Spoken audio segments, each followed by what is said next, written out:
Ok, Git. Alors, petite différence. Donc, Git et GitHub. GitHub, c'est pas la même chose que Git. Git, c'est un logiciel qui a été écrit pour gérer le noyau Linux. Le noyau Linux, c'est des milliers de personnes qui travaillent en même temps. Et tout ça grâce à un logiciel Git. GitHub, c'est le réseau social de Git le plus utilisé. Il y a bien sûr Bitbucket qui permet d'avoir des repos privés, ou bien GitLab qui permet aussi d'avoir des repos. Et GitHub, c'est le plus connu, c'est le plus utilisé, qui maintenant a été racheté par Microsoft. Sur GitHub, quand vous créez un repo, il est public, c'est-à-dire que tout le monde peut voir ce que vous faites. Donc, par exemple, ici, moi, j'utilise une application de terminal sur mon ordinateur. J'ai été sous le code de Termux-App, et vous voyez ici qu'il y a plein de commits. Donc, vous voyez que c'est un gros projet. Il y a ce monsieur Fornol qui travaille beaucoup dessus. Et si vous regardez un peu dans l'historique, vous voyez qu'à un moment, il y a moi ici qui a fait 5 commits. Voyons voir ce que j'ai fait ce jour-là. Donc, c'était le 8 août. Voyons voir ce que j'ai fait. Eh bien, j'ai fait ça. Avant, il y avait ça, et après, il y avait ça. Ça, c'est la version split. Ça, c'est la version unified. Donc, l'unified, c'est vous avez comme ça. Avant, il y avait ça, et après, ça. Vous voyez que j'ai changé l'ordre de quelque chose. Donc, ça, c'est un commit. Bon. Alors, on va faire un petit exemple simple. On va aller sur GitHub. Je vais sur mon propre GitHub. Voilà. Donc, si vous créez un compte GitHub, je vous conseille de l'appeler ulb-be-votre netID. NetID et d'utiliser votre adresse ULB au format court.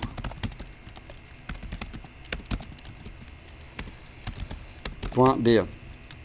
Ok. Sinon, vous pouvez aussi utiliser votre adresse personnelle et là vous choisissez un username, c'est pas mon problème. Bon.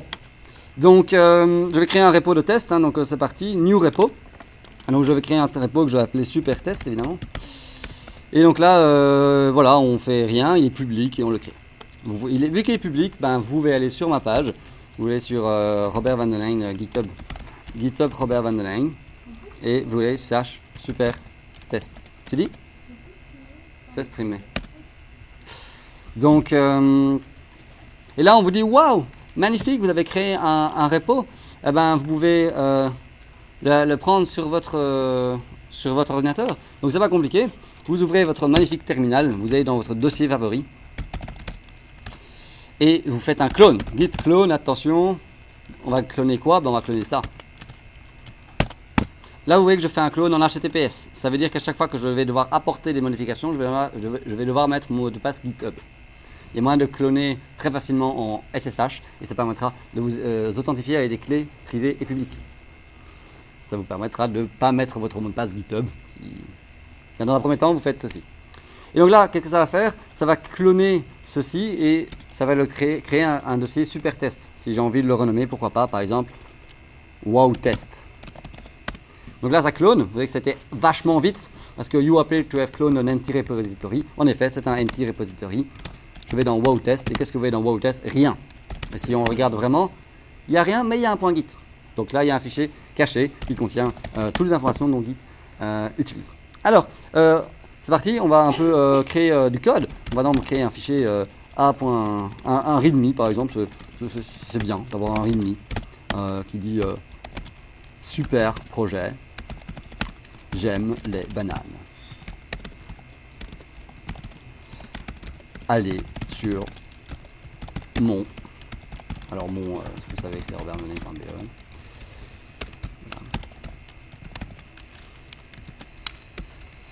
Site. Voilà, j'ai créé un petit readme, un petit fichier. Voilà. Et donc, première commande de Git, c'est git status. Ça vous dit quel est l'état du système? Ben, vous voyez que j'ai un fichier qui n'est pas traqué, qui n'est pas suivi. C'est readme. Donc, dans Git, il y a une sécurité qui fait que quand vous avez un nouveau fichier, il n'est pas enregistré par défaut dans vos versions. Donc, vous faites un petit git add readme. Voilà, il faut le faire qu'une seule fois, la première fois. Et maintenant, si je redemande git status, alors j'ai fait un raccourci git stop qui me montre la même chose. Donc là, new file readme.md, A ça veut dire ajouter, readme.md. Git stop c'est un raccourci. Où est-ce que ces raccourcis sont définis? Dans le git config.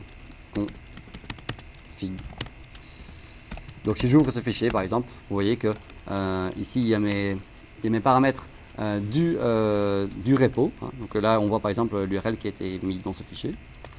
Et une autre manière d'utiliser ce truc, c'est de faire git config edit. Bon, mon shell devient un peu long, je vais faire short ps1. Git config édité, ça ouvre mon Vim et je vois la même chose ici. Alors il y a aussi une configuration globale qui est un autre fichier qui se trouve typiquement dans mon home. Là vous voyez que c'est là que j'ai setupé mon name et mon email. Et j'ai dit que mon éditeur était Vim. Et là j'ai mes petits raccourcis. Quand j'écris CO ça veut dire checkout, quand j'écris CI ça veut dire commit, quand j'écris ST ça veut dire status-bs, quand j'écris STU ça veut dire status-bs-uno. Ok, donc maintenant j'ai un fichier README qui a été ajouté. L'avantage de Git Status, c'est qu'on vous demande, on vous dit exactement ce qui peut se passer. Quelle commande vous pouvez lancer. Quand il a été ajouté par erreur, vous lancez cette commande. Git rm-cached README et vous êtes revenu en arrière. Dans l'état précédent. Ah bah voilà, il n'est pas traqué. Bah, je vais le rajouter. Ok, git st, donc ça a été rajouté, donc je suis prêt à faire un commit. Alors moi je mets toujours un -a. Un -a quand je fais un commit, quand je fais une introduction sur Git. Et donc je vais faire, voilà, juste un fichier c'est un peu triste, hein, je vais peut-être faire un autre fichier. Waouh. Ok. Qui n'est évidemment pas traqué, je vais le traquer parce que j'ai envie de traquer ce petit fichier. Voilà, et là je suis prêt à faire mon petit commit que je vais appeler create first project.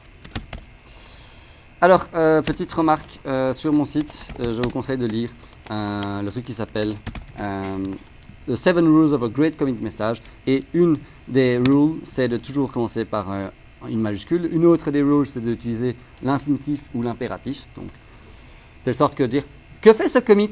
Eh ben, il va créer le projet, le premier projet. Si vous faites git tk, vous aurez la liste des commits. Donc, vous voyez, il y a un seul commit, pas très intéressant. Et qu'est-ce qu'il a fait ce commit? Ben, il a rajouté un fichier readme et un fichier a.txt. Voilà. Alors maintenant, je vais modifier ce fichier. Voilà, je suis méga clean ici. Mon git status est méga clean. Je vais faire modifier le a.txt. Hop. Et je vais par exemple rajouter une ligne truc. Là, je fais mon statut. Mon statut, il dit que a a été modifié. Donc la version longue, c'est modified a.txt. Vous voyez que si vous faites git checkout-file, on revient en arrière. Git checkout-a.txt, on revient en arrière. Et a.txt n'a plus qu'une seule ligne. Mon git statut est clean. Et Vim, voilà, je vais le faire. Oups, je vais rajouter une ligne. Bon, mon git statut c'est de nouveau modifié. Et là, je vais faire un commit qui va dire ce commit, this commit will write some important stuff. Okay? Alors, parfois, vous pouvez passer la ligne 2 fois et vous aurez, vous pouvez mettre une grosse description. Genre, important stuff are very important. 1, 2, 3. Voilà, là j'ai fait un commit très verbeux. Hein. Et donc, vous voyez dans l'historique, ah bah, j'ai fait write important stuff qui contient le message long ici. Et tout ce que j'ai fait, c'est j'ai modifié, j'ai rajouté un truc ici. Voilà, bon, là c'est bien, je veux pusher, je veux mettre ça sur, j'ai fini de travailler aujourd'hui, je vais le mettre sur le serveur. Hop, push. Et là on me demande mon username, bah oui, mon username c'est Robert Van Den Heyck. Il y a moyen d'aller dans les paramètres pour éviter de le taper. Et mon mot de passe, c'est super secret. Et vous allez voir, je vais me tromper sur mon mot de passe. Hein. Je ne me suis pas trompé sur mon mot de passe, je suis un maître. Ok, bon, et donc voilà, ensuite je vais sur GitHub, donc sur / Robert Van Den Heyck, donc git, espace rob, espace super test, allez à l'onglet, clics. Là je recharge la page, F5 ou CTRL R pour les intimes, et vous voyez, waouh, j'ai un super projet, le readme.md a été compris, il a même un lien, tout ça, c'est génial. Et je peux voir les commits. Waouh, mais ce Robert Van Eyne, il a fait 2 commits aujourd'hui, c'est génial. Il a fait un commit, il a fait un autre commit. Il a même mis une description plus détaillée. Waouh, génial. Il a fait un commit. Le numéro du commit. Alors, je vais l'appeler numéro du commit, mais son terme technique, c'est son H. Il est là. Waouh, c'est magnifique ce commit. Qu'est-ce qu'il fait? Waouh, il change un fichier. Juste un fichier. Oui, un fichier. Magnifique.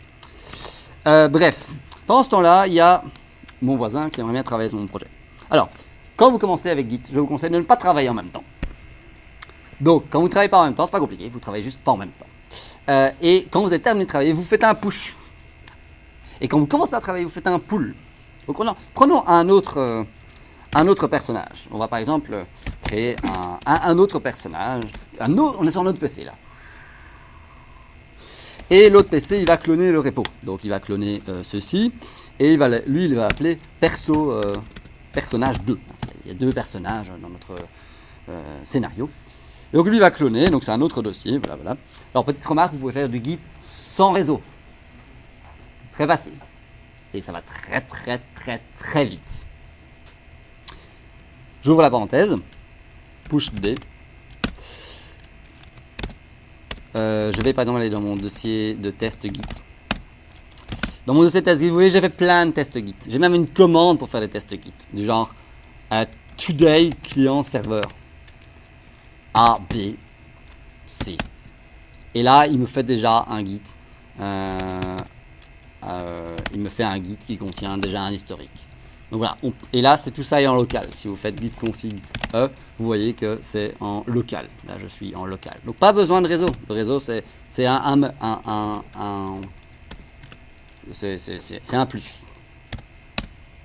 Je suis de retour dans mon fichier info h304 et j'ai la deuxième personne dans le game, c'était perso2, qui a cloné le repo. Vu qu'il a cloné le repo, ça veut dire que tout est exactement la même chose. Tout est exactement la même chose. Si je regarde le contenu, j'ai un arbre.txt. Et donc la deuxième personne, elle est toute nouvelle dans Git. Donc quand elle veut faire un commit, on va lui dire non, tu ne peux pas faire un commit, je ne sais pas qui tu es. Et donc il va faire la commande git config user name. Genre moi je m'appelle Lola. Voilà. Et email Lola @Lola. .Lola. Et donc ça, pas de surprise, ça a été mis dans le fichier ici. Et là, c'est parti. Je vais faire une petite modification. Ah, je vais modifier. Ça, c'est pas oups qu'il fallait dire, c'était Lola. Et donc, qu'est-ce qui s'est passé? Quelle est ma différence? Ah, avant il y avait oups.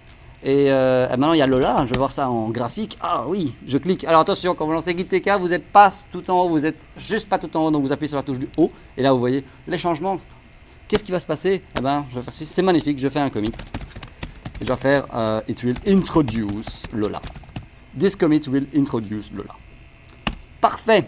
Et donc là, si on voit le log, qu'est-ce qu'on voit? On a ce grand commit ici qui a été fait par Lola, et puis le commit qui a été fait par Robert et par Robert.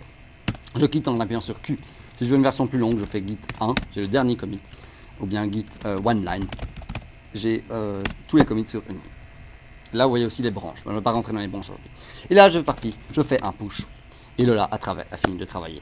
Username. Alors là, c'est toujours Robert Van Eyne parce que là, on parle de quelque chose de différent. Et donc, mon mot de passe, il n'a toujours pas changé.